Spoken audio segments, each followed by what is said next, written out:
there are functions of the AI chipset, software, and services that are not available to everyone in the world. And I call it this guy a digital divide between those who have and who don't have. This is one area of the threat.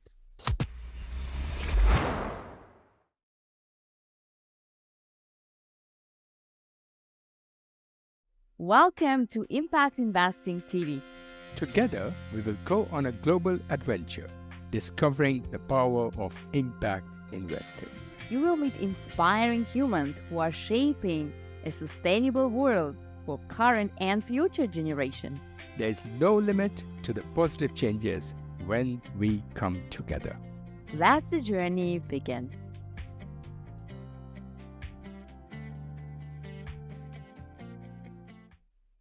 Hello everyone and welcome to episode 10 of season 7. To all of those who are joining for the first time, this theme is Impact Investing Worldwide, uniting for a sustainable future. One fact is known by everyone is that we cannot be successful with mitigating climate change without also working at social equality. But indeed, these two are very deeply interlinked. One of the strongest pillars to achieve this is using technology. So true, Ben. Everyone is talking about AI, but few talk of the role which technology has to play in the transformation towards sustainability. And we live in the world of technology. For example, I cannot even think of life without iPhones. But it seems we only talk about technology when we are talking about something destructive, like military use or warfare. By the way, I would love to live without iPhone.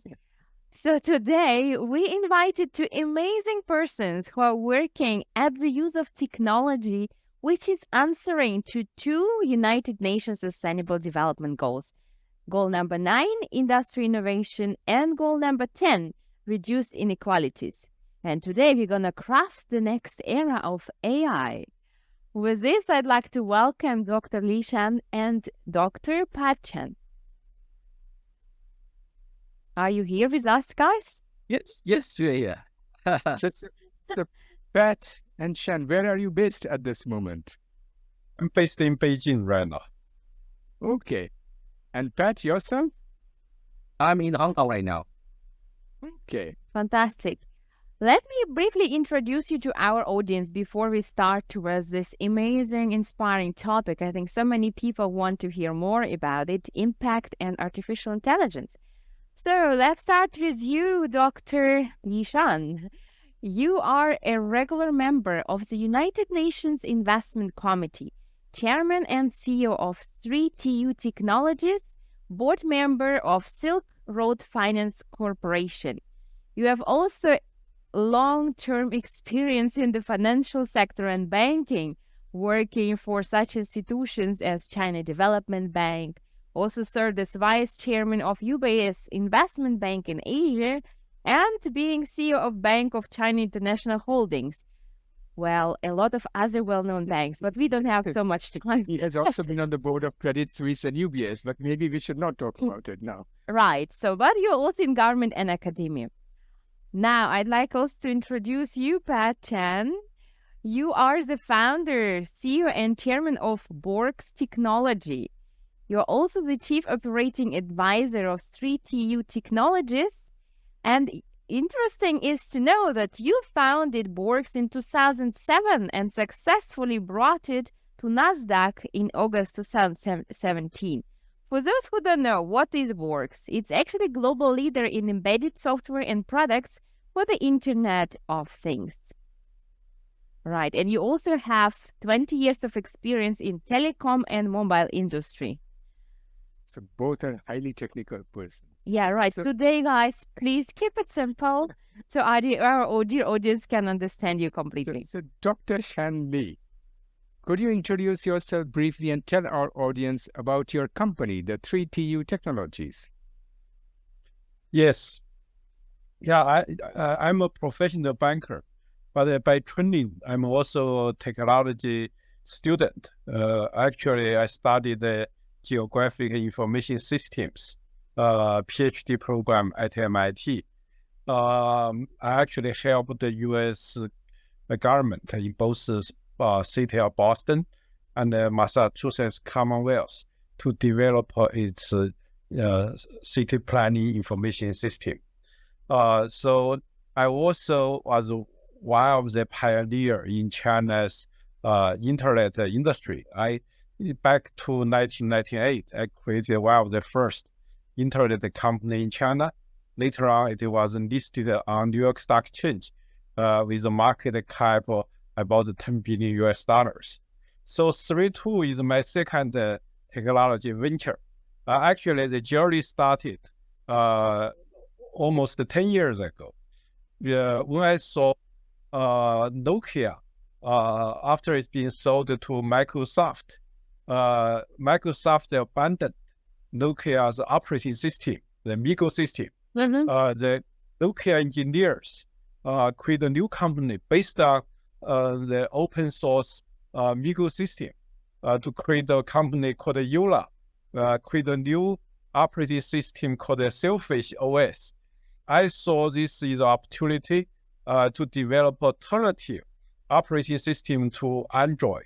So I invested in that company almost 10 years ago, and I grew together with that company. Now we are in a new era of AI. Because of AI, because big ChatGPT, all this kind of thing, the operating system can no longer just be deployed on the device, on phone, on pad. It should be integrated, the cloud, the edge, and the device. So the 3.2 was created to develop a next generation of operating system, which can integrate the operation of cloud, edge, and device.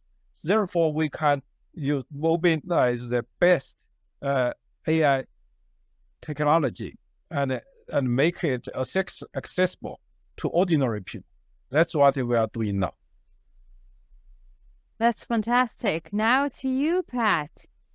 Could you shed some light on your story and what aspects of AI intrigues you the most?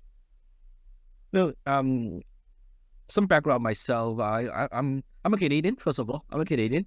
I live in Hong Kong right now, and I used to work in many companies in North America as well as in China. I founded a company Bolts about many years ago and listed in the Nasdaq.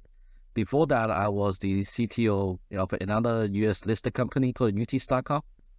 And I was also the board member of a joint venture between Panasonic and the UT.com to develop some 3G system.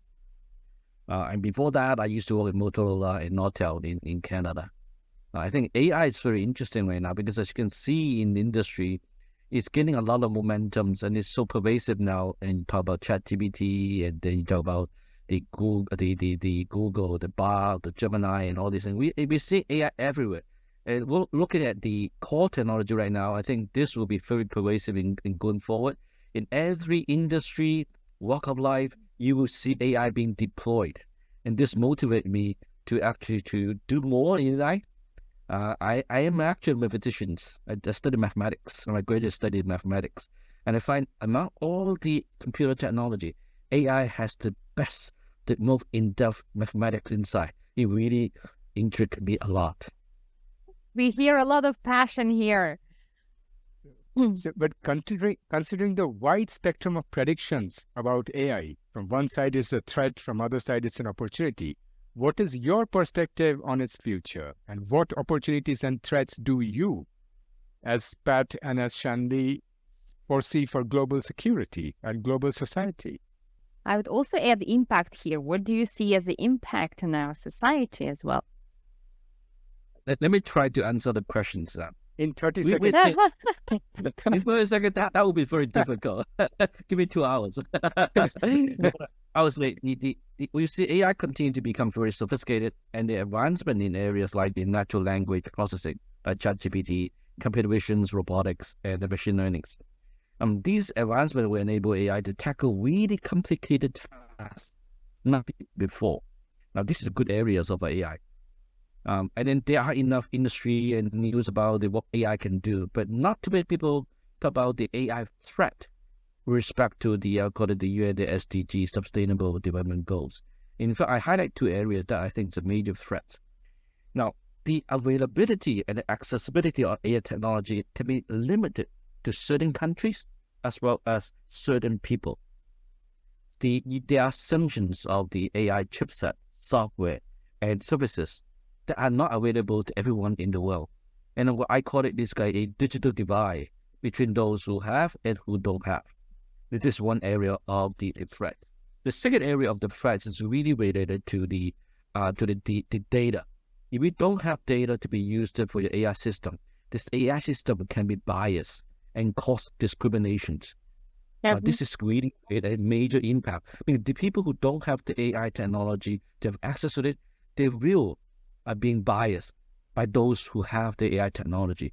And our goal with the company is really to resolve these two major areas of the SDGs. It's a heavy-duty answer for questions. Yeah, I was just going to ask at it, because I remember this was around 15 or 20 years ago. I was having a discussion with a friend of mine, and we were at that moment in the stage of the coming introduction of internet. And he is known as the father of computer sciences. You may be knowing him, Dr. Savage from US. And he said that internet will bring equality and democracy of information worldwide. So he was a very much a proponent of it. But what scared me then is there were two things that I said to him. One is that internet will bring that you will be the have-nots, like you mentioned yourself. Very big companies like the Googles and the Microsoft, and the rest will be pushed down. And secondly, the internet can also be used by authoritative governments to go into your bedroom and into everywhere to find out what you are doing to control you. And unfortunately, I think in today's world, much of those things came true. Aren't you scared that AI will also follow that similar route? Absolutely, absolutely. I mean, I think looking at the industry right now, I mean, I share some background. I used to develop the first generation of the wireless data in the whole world when I was in Motorola. At that time, we talk about 9.6 kilobit per second. Then you go from the second generation, the third generation, now is the fifth generation. What we see, one thing is interesting, is internet become pervasive, not because of wide lines, it's because of wireless. Our experience in deploying the wireless technology and the handset in Reliance in India, which really perpetuate the user in every walks of life to have internet access. And we're seeing that in Africa as well. Now, what we are seeing, there are two parts of the technology. One part is the tools, and the other part is how do you use it. What we are seeing now, one thing is, as a technology company, we need to provide equitable solution for people to get the tools. Now, how do they use the tools to make other things? It's something that we cannot control. But without having them to access the tools, they're not equal themselves. They don't even have the right, the ability to use the tools to do what they want. Our ability, our goal is to provide them the tools. How do they use it? Then it's a bigger question. Just like internet. Internet become pervasive, people can use it. But there are other people who are not using the internet right, and they to control people. And we are not those people. We're the ones providing tools. Right. So let's talk about 3TU technology's impact.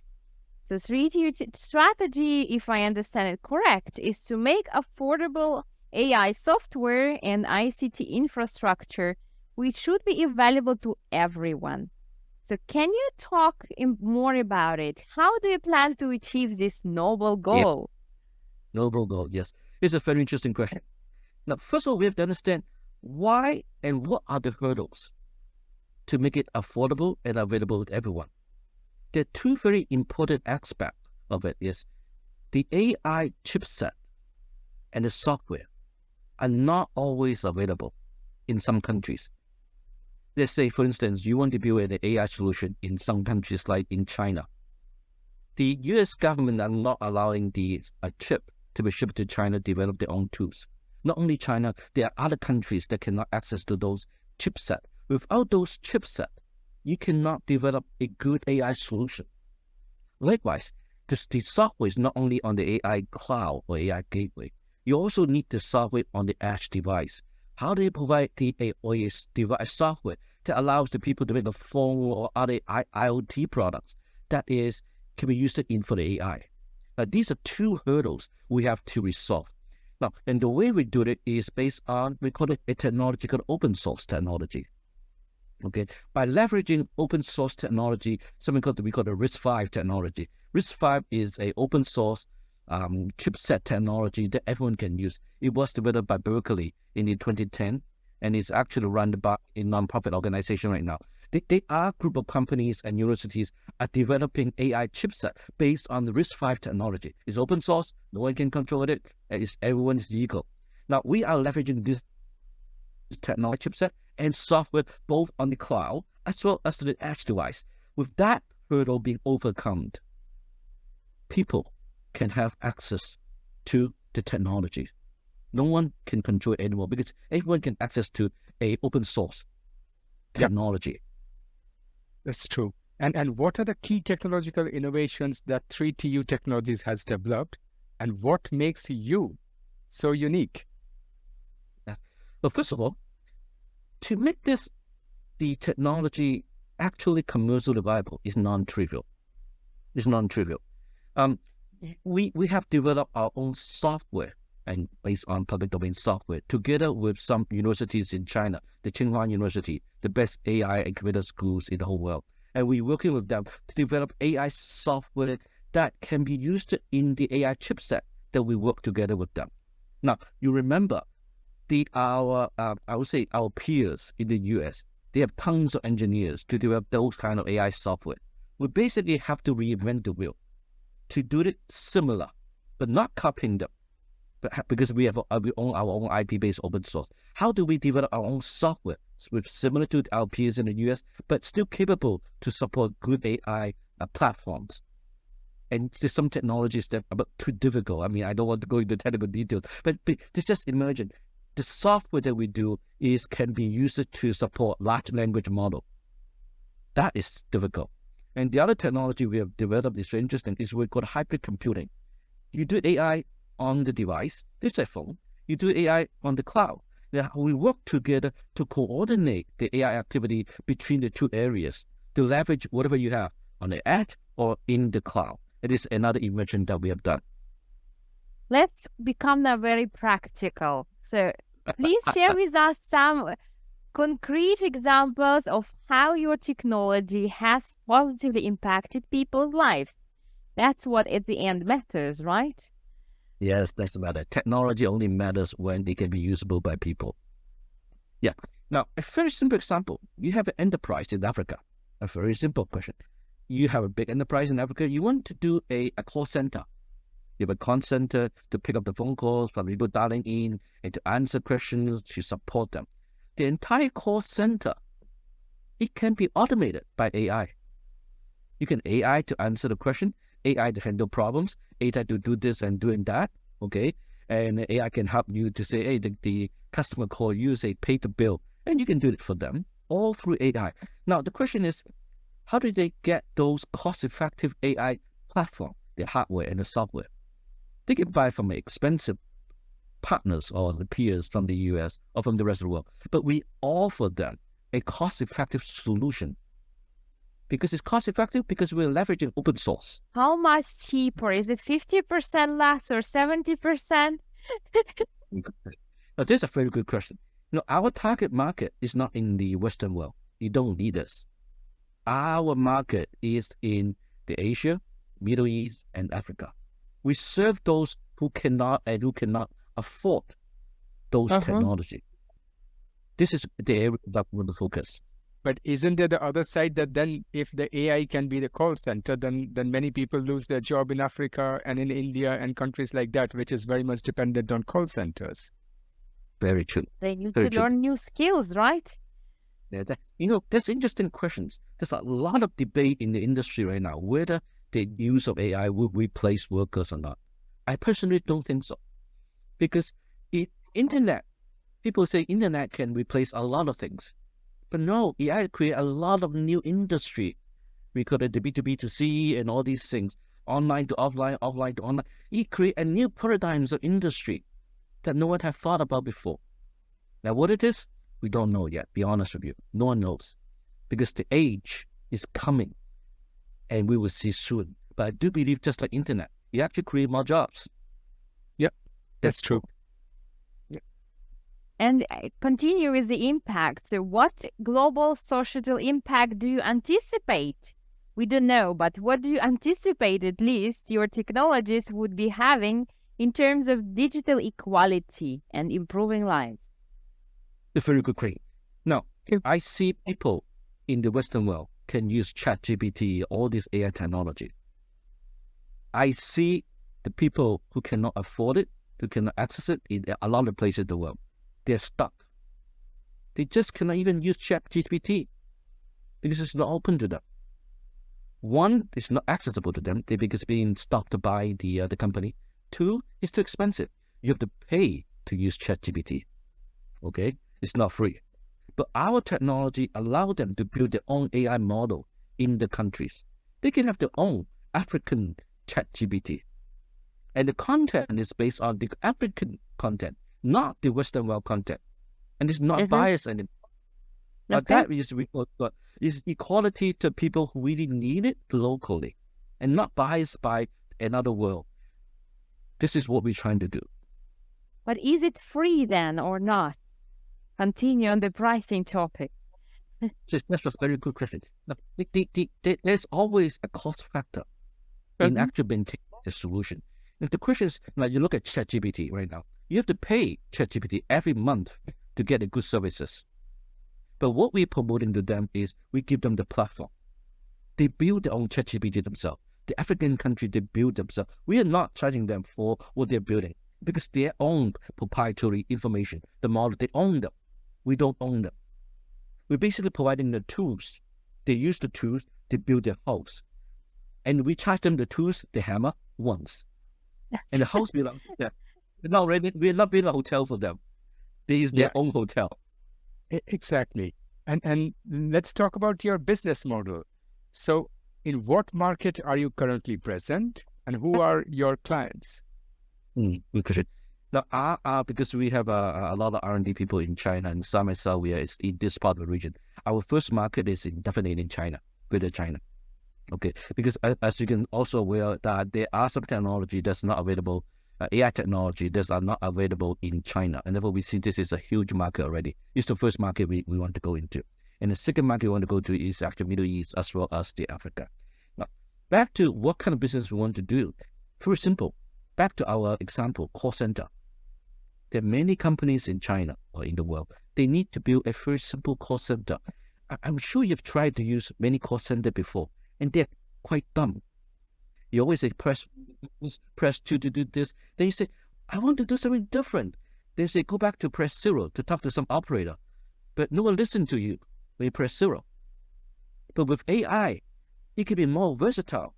If people can really understand, the system really can understand what you want and to be more creative and proactive to do what you need. And this is AI. The first great thing in AI is basically first thing, call center. Huge business already. And what strategies does 3TU have in place to secure market share? Now, we are in actually a very good business right now in here. I mean, I among all my industry experience in doing business, this is interesting. There's always demand and supply, right? There's a strong demand for AI system in China to do all this call center, computer vision, all these things. It's a strong demand for it. Now, the supply is limited. There are very few companies in the world that can supply this kind of AI solutions to the customers. People come to us for this kind of technology. Not only for us, but you look at even AI for in the Western world. In the AI in the Western world, you can count in 5 fingers who are the technology companies that can provide AI system in the Western society. Likewise in China, it's the same. Even in Africa and Middle East, you can just count. So we definitely, our task is really to provide a good support system to answer them, to support them to build their own solution. We have to remember, AI is a lot of times it's not just a hammer. AI is a customized hammer for them to we need. This is what we're trying to do. I have a question for Shan. Maybe, Shan, you can shed the light on how 3TU Technologies has been previously funded, and are you looking for more funds right now? As being working for banks also for so many years, I guess it's your part of the cake in the company? Yeah, this initially is funded by myself. I invest in the Finnish company, from spin-off from Nokia almost 10 years ago. So I started a journey there. And when I set up an operation in Hong Kong and China, including Beijing, I also put in my own money. And as I have so-called angel investors, they are leading investors from Hong Kong. Actually, interestingly, my first angel investor is the former chief executive of Hong Kong after his handover back to China. He's a very successful businessman before became the first chief executive of Hong Kong. But he invested in two criteria. One, of course, has to commercially make sense. Secondly, actually, is impact investing.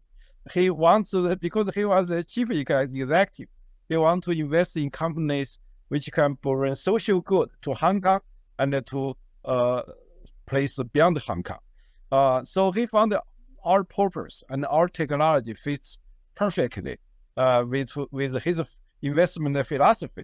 So he invests in our company. He's our first angel investor, and his son is also a leading businessman. Used to be run one of the largest shipping company in the world. Now he's on our board. So we already finished the angel round. Now we are in the A round. We want to raise more money, but it was more importantly, I want to use the money as a linkage to find partners or strategic investors who can work with us towards those goals of impact investing. Shan, but how much are you raising right now? I think we can, minimum like 10 million US to 20 million US. 10 to 100. Okay. 100 or 20? 20. Yeah, for this round. Okay, I was too ambitious as usual. Yeah. USR or Euro, yeah, or Swiss franc. Nowadays everything is same. And what task or challenge do you aim to address through this new investment? I think Ben means what is the use of the money? So where are you going to allocate it?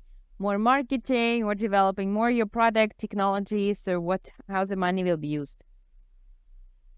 I have to say is technologies. AI technology is changing, evolving, advancing every day. Our biggest task is to use the new AI technology, modify it so that it becomes open source, no strings attached, and then make it as a product to serve those who need it. Now, to learn the latest technology, to modify them to become like open source and be no string attached to it, these two parts are the biggest investment that we need to do going forward. And this is basically AI software developers. Okay. Right. And who else can support you beside investors? I mean, strategic investors, as Shan said, but are you looking for some other kind of support, partnerships, or maybe you have social media where everyone can like you or whatever you need, guys? What kind of support do you need? New market penetration. Absolutely. Ben, you're absolutely correct. We need other than money, and it's always good, but we need actually partners to help us out in the technologies. Now, because this technology is so big, it's always good to have technology. We are working closely with the universities in China, as well as some industry partners. There are so many good companies in the world that, as long as they share our visions to reduce inequality, we would love to work with them and just work with the area they are in, and then we can learn from them. Where do you see the future in 10 years? Like, how do you think AI will evolve? I'm very curious to know about it. I'm thinking 10 years from now, you and I are not talking to a real person. You're talking to we call it digital twin. You're talking to my digital. And that would just be to your hologram. Technology. I would be talking to your hologram. That's it. This is what we call digital twins. Okay, this is what we are thinking. But it happen. Technology is getting there. But within 10 years from now, a lot of the areas will be using our technology to serve those needed. It's still a long way to go. It's not. Look at internet. It takes so many years for pervasive. And who would be your ideal partners? Will it be the governments, the big businesses, the normal citizens, small businesses? Who will be your ideal clients or partners?